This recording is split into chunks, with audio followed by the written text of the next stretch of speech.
Sharma, practicing cost accountant and a certified GST trainer. On behalf of Chandigarh Skill Development Mission, today I am going to present role of GST and digital payment in entrepreneurship.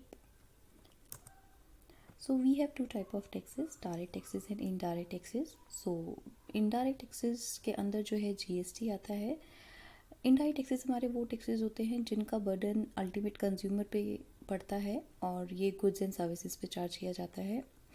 Direct taxes वो taxes होते हैं जो income पे charge किया जाता है और जिसने इनकम अर्न की है उसी के ऊपर इसका बर्डन पड़ता है और वही ये टैक्स पे करता है. लाइक जैसे कि हमारी salary, income tax, wealth tax, gift tax हो गई, सारे उसके एग्जाम्पल्स हैं. इनडायरेक्ट टैक्सेस के हमारे जो एग्जाम्पल्स है दैट इज़ GST. सबसे पहले होता था हमारा excise duty, central sales tax, value added tax. ये सारे हमारे एग्जाम्पल्स हैं इनडायरेक्ट टैक्सेशन के. सो GST है वो इनडायरेक्ट टैक्स है. एंड GST का जो कॉन्सेप्ट है that is consumption based tax. Consumption based tax का मतलब होता है कि जिस स्टेट के अंदर गुड्स एंड सर्विसेज कंज्यूम किए जा रहे हैं वो वाली स्टेट रेवेन्यू टैक्स कलेक्ट करेगी in the form of revenue. So पुराने सिस्टम के अंदर क्या होता था कि जो ओरिजिन होती थी स्टेट का, जहाँ पे प्रोडक्शन होता था, जहाँ पे मैन्युफैक्चरिंग होती थी गुड्स की, वो स्टेट कलेक्ट करती थी. लेकिन GST इंट्रोड्यूस होने के बाद जो हमारा कॉन्सेप्ट है वो डेस्टिनेशन बेस्ड और कंजम्पशन बेस्ड टैक्स हो गया है. देन उसके बाद वैल्यू एडिड प्रिंसिपल है. वैल्यू एडिड प्रिंसिपल का मतलब ये है कि जब एक स्टेट से गुड्स एंड सर्विसेज निकल चुके हैं, अब गुड्स के अंदर क्या हुआ कि सेकेंड स्टेज में पहुँचता है और उसके अंदर कुछ वैल्यू एडिशन किया गया है.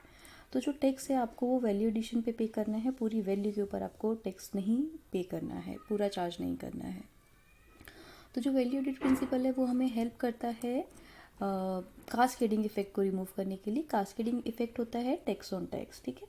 सो पुराने सिस्टम में होता था कि मेरा जो कॉस्ट है वो प्रोडक्ट की 100 रुपीज़ है, उसके ऊपर मैंने मैन्युफैक्चरिंग टैक्स जो एक्साइज ड्यूटी है वो पे किया, दैट इज़ 12%. तो 112 उसकी वैल्यू हो जाती है. इसके ऊपर मुझे वैट एंड CST चार्ज करना था. तो जो वैट एंड CST मैं चार्ज करती हूँ वो मैं 112 के ऊपर करती हूँ. सो एक्साइज ड्यूटी ऑलरेडी 112 के अंदर इंक्लूडेड है एंड एक्साइज ड्यूटी एक इनडायरेक्ट टैक्स था तो टैक्स ऑन टैक्स हो जाता था. तो GST हमें हेल्प करता है उसको रिमूव करने के लिए. डेस्टिनेशन प्रिंसिपल जो है वो हम ऑलरेडी डिस्कस कर चुके हैं. इसका नेक्स्ट जो इम्पोर्टेंट कॉन्सेप्ट है that is input tax credit का. इसके अंदर क्या होता है कि जो पर्सन है जो वो गुड्स परचेज करके लेके आता है तो वो इनपुट टैक्स पे करता है और जब वो गुड्स आगे सोल्ड करता है तो वो आउटपुट टैक्स कलेक्ट करता है. तो जो इनपुट टैक्स है उसको मैं यूटिलाइज कर सकती हूँ अपनी आउटपुट टैक्स लाइबिलिटी को पे ऑफ करने के लिए. तो जो 100 रुपीज़ फॉर एग्जांपल मैंने इनपुट टैक्स पे किया, अब उसके और जब मैं उसको आगे सोल्ड करती हूँ तो मैंने 150 का आउटपुट टैक्स कलेक्ट किया. तो जो 100 रुपीज़ है उसको मैं यूटिलाइज़ कर लूँगी आउटपुट टैक्स लाइबिलिटी को पे करने के लिए. सो यहाँ पे जो गवर्नमेंट को मुझे पे करना है that is 100 minus 150 rupees, that's mean 50 rupees का जो अमाउंट है वो मुझे कैश में पे करना है. तो यहाँ पे हम कैश में इन द सेंस ये होता है कि मेरे को ऐसा नहीं है बैंक जाके कैश में डिपॉजिट करना है. हम यहाँ पे डिजिटल पेमेंट को हम यूज़ करते हैं, वो हम लेटर ऑन डिस्कस करेंगे.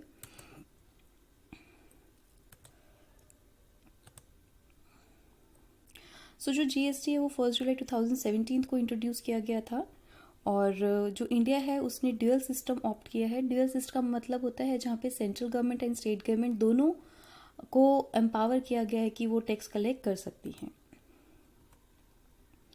ये कुछ बेनिफिट्स हैं अभी GST के जो पहले सिस्टम में अवेलेबल नहीं थे. One nation one tax means पूरे इंडिया के अंदर GST एप्लीकेबल है. जम्मू एंड कश्मीर में भी वो 8 जुलाई 2017 को एप्लीकेबल हो गया था. इस जो ये 101 फर्स्ट अमेंडमेंट है इसके तहत GST के अंदर चेंजेस किए गए हैं. सो GST इंट्रोड्यूस करने के लिए हमें कॉन्स्टिट्यूशन के अंदर चेंज करने की रिक्वायरमेंट थी.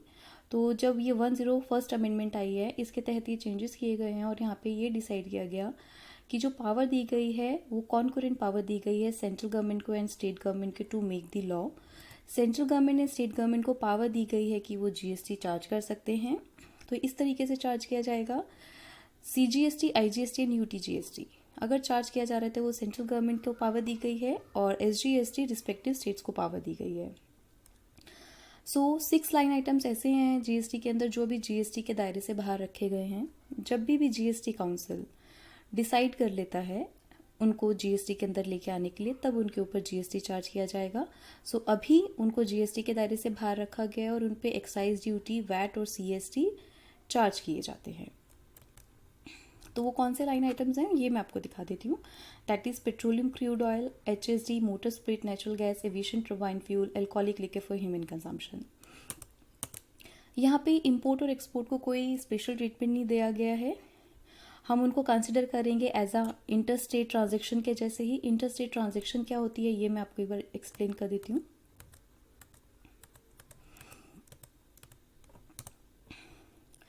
Location of a supplier and place of supply अगर सेम स्टेट के अंदर है तो हम उसको इंटर स्टेट ट्रांजेक्शन बोलते हैं। तब हम उस पर चार्ज करते हैं सीजीएसटी एंड एसजीएसटी। जब location of a supplier is in different state and place of supply is in different state तो इंटर स्टेट ट्रांजेक्शन बोलते हैं और उस पर आईजीएसटी चार्ज किया जाता है। यूटीजीएसटी कब चार्ज किया जाता है? जब एक यूनियन टेरिटरी इन्वॉल्व हो जाती है। यूनियन टेरिटरीज क्या होती हैं? Like we have Chandigarh, Lakshadweep, Daman and Dadar and Nagar Haveli, Daman and Diu करके, दिल्ली एंड पुडुचेरी। दिल्ली एंड पुडुचेरी का अपना लेजिस्लेचर है तो इनको जीएसटी के पर्पस के लिए स्टेट कंसिडर कर सकते हैं। तो जो यूटी का एक्ट है वो एप्लीकेबल होता है हमारा दिल्ली एंड पुडुचेरी को छोड़ के। सो ये हमारी यूटीज हैं, ठीक है। इनके ऊपर यूटी जीएसटी चार्ज किया जाता है। अगर यहाँ पे कोई ट्रांजेक्शन हो रही है तो transaction will be CGST plus UT GST होगा, ठीक है। सो हमारे 4 एक्ट्स बने थे जीएसटी इंट्रोड्यूस करने के लिए। CGST act, IGST act, UTGST act and GST compensation act. Compensation act वो होता है जीएसटी के इंट्रोड्यूस होने से जिन स्टेट्स को लॉस हुआ है, क्योंकि पहला हमारा जो सिस्टम था वो ओरिजिन ऑफ टैक्स के ऊपर बेस्ड था। देन उसके बाद इन्होंने कंजम्पशन बेस्ड टैक्स कर दिया। जैसे कि फॉर एग्जांपल एक कंपनी है XYZ, वो ट्रैक्टर मैन्युफैक्चर करती थी, वो सिचुएटेड है पंजाब के अंदर। तो सारा जो रेवेन्यू था पहले पंजाब गवर्नमेंट को मिलता था, लेकिन जीएसटी इंट्रोड्यूस होने के बाद वो सारा टैक्स उन स्टेट्स को मिलेगा जहाँ पे उन 10,000 ट्रैक्टर्स का कंजम्पशन हो रहा है। तो ऐसी स्टेट्स को होता है इस केस के अंदर लॉस। और अगर आपको लॉस हुआ है इन स्टेट्स को तो सेस चार्ज करती है गवर्नमेंट कुछ पर्टिकुलर आइटम्स के ऊपर, वो भी डिफाइन किए हुए हैं वो कौन सी कैटेगरी है। उनके ऊपर सेस चार्ज किया जाता है और उन्हें अकाउंट में डाल दिया जाता है। उन अकाउंट में डालने के बाद उसको डिस्पर्स कर दिया जाता है और स्टेट गवर्नमेंट्स को दे दिया जाता है। ये वो टैक्सेस की लिस्ट है जो टैक्सेस हमारे सब्स्यूम्ड हो गए हैं जीएसटी में आने के बाद। सब्स्यूम मतलब होता है कि जो मर्ज हो गए हैं। अब ये वाले टैक्सेस जो हैं एग्जिस्ट नहीं करते हैं। लाइक सेंट्रल एक्साइज ड्यूटी हो गया, एडिशनल एक्साइज ड्यूटी हो गया, सर्विस टैक्स हो गया, ये सारे सेंट्रल टैक्सेस हैं। और जो टैक्सेस सब्स्यूम नहीं हुए हैं जो अभी भी हमें जीएसटी के साथ पे करने हैं वो हमारा कस्टम ड्यूटी है, एक्साइज ड्यूटी, टोबैको प्रोडक्ट्स है, स्टैम्प ड्यूटीज़ हैं। इन अ सेम मैनर हमारे पास टैक्सेस हैं की लिस्ट है जो स्टेट टैक्सेस हैं जो कि सब्स्यूम्ड हो गए हैं और जो सब्स्यूम नहीं हुए हैं। जो टैक्सेस स्टेट टैक्सेस जो सब्स्यूम्ड हो गए हैं वो सेल्स टैक्स है, वैट हो गया जिसे हम बोलते हैं, एंटरटेनमेंट टैक्स हो गया, लग्जरी टैक्स हो गया। इन अ सेम मैनर जो टैक्सेस सब्स्यूम नहीं हुए हैं अभी भी हमें जीएसटी के साथ पे करने हैं वो सारे टैक्सेस ऑन लिकर हो गया, toll tax, road tax, environment tax, property tax, ये सारे हमें अभी भी जीएसटी के साथ पे करने होते हैं। सो यहाँ पे स्लैब रेट क्या है? यहाँ पे 6-7 अपने पास रेट्स हैं। लाइक कुछ एग्जेम्प्टेड गुड्स हैं, 5% जीएसटी है, 12%, 18%, 28%। 28% में जो गुड्स आते हैं उन पे कॉम्पनसेशन सेस चार्ज किया जाता है। और gold and precious and semi precious stone के ऊपर डिफरेंट रेट्स है, that is 3% and 0.25%। That already we have discussed. जब हमें आइडेंटिफाई करना है जो ट्रांजेक्शन है दैट इज इंट्रास्टेट और इंटरस्टेट। मोर क्लैरिटी के लिए आप ये सेक्शंस रेफर कर सकते हैं।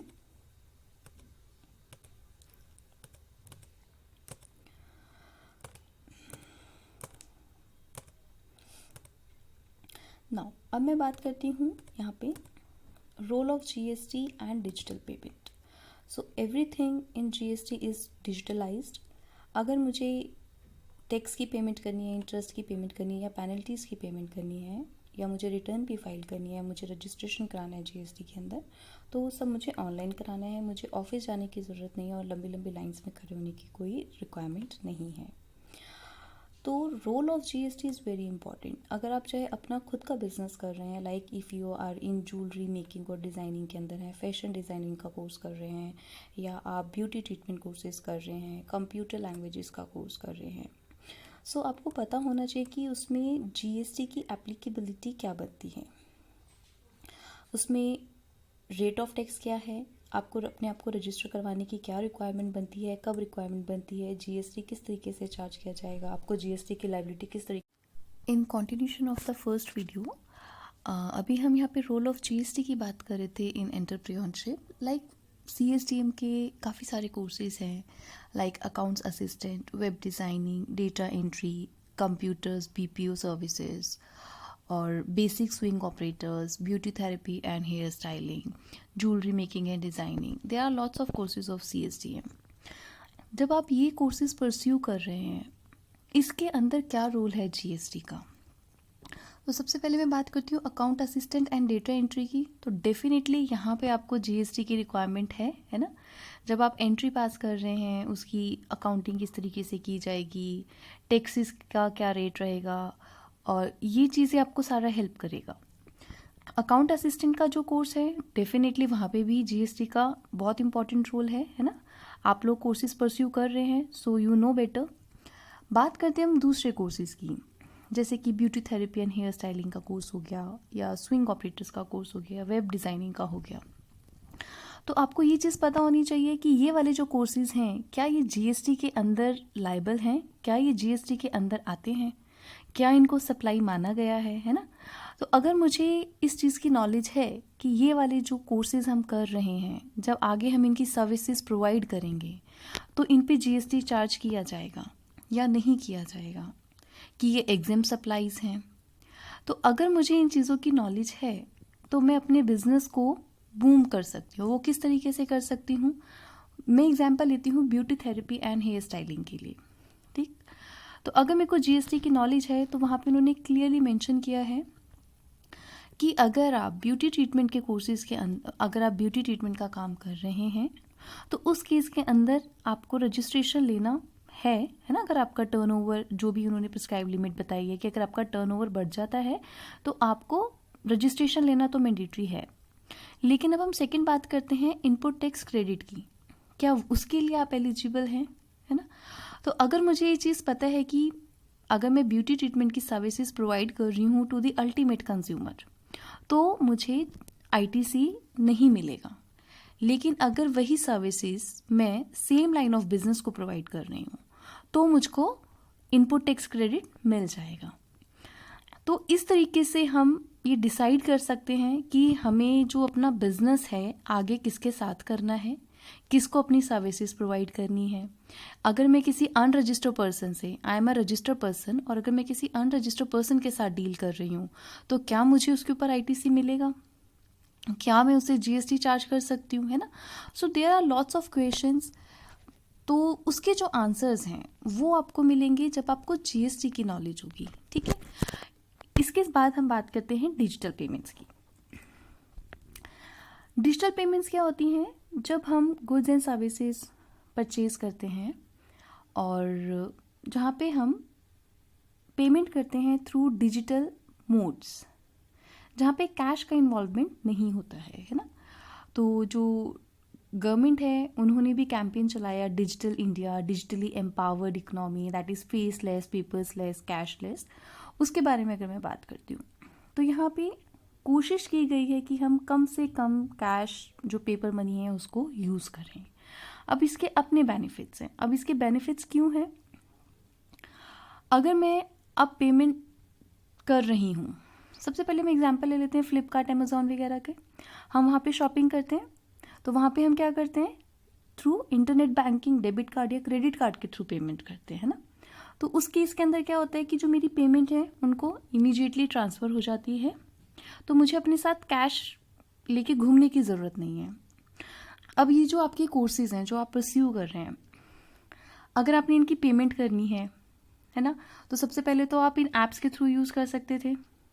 दूसरा, अब आप इनकी सर्विसेज प्रोवाइड कर रहे हैं, है ना, आपने कोर्सेज सीख लिया, अब आप इसकी सर्विसेज प्रोवाइड कर रहे हैं। उस केस के अंदर आप क्या कर सकते हैं, इन ऐप्स को यूज़ कर सकते हैं, इन डिजिटल मोड्स को आप यूज़ कर सकते हैं, सो दैट जो पेमेंट है वो आपको थ्रू ऑनलाइन सिस्टम के थ्रू आपको रिसीव हो, है ना। So there are different modes like banking cards हो गए, इंटरनेट कार्ड्स हो गए, मोबाइल वैलेट्स हो गए, भीम ऐप हो गया। This is very safe and secure app. तो ये आपका बैंक अकाउंट से कनेक्ट हो जाता है।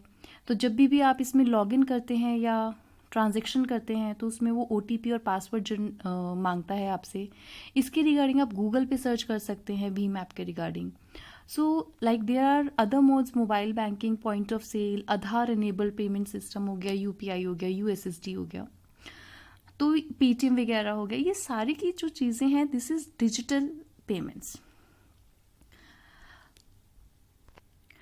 सो आपको अपने बिजनेस के साथ साथ या जो कोर्सेज आप परस्यू कर रहे हैं उसके साथ साथ आपको GST की भी नॉलेज है, तो आपको डेफिनेटली हेल्प होगी आपको आगे अपने बिजनेस को बढ़ाने के लिए। और नाउ आई होप आपको GST और GST का जो रोल है अपना बिजनेस रन करने के लिए, एंटरप्रेन्योरशिप के लिए, और डिजिटल पेमेंट्स का जो कॉन्सेप्ट है वो आप लोगों को काफ़ी हद तक क्लियर हो गया होगा। बाकी की मैं अपनी PPTs जो हैं वो आपके साथ शेयर कर लेंगे doctor Meenakshi ma'am. So thank you so much.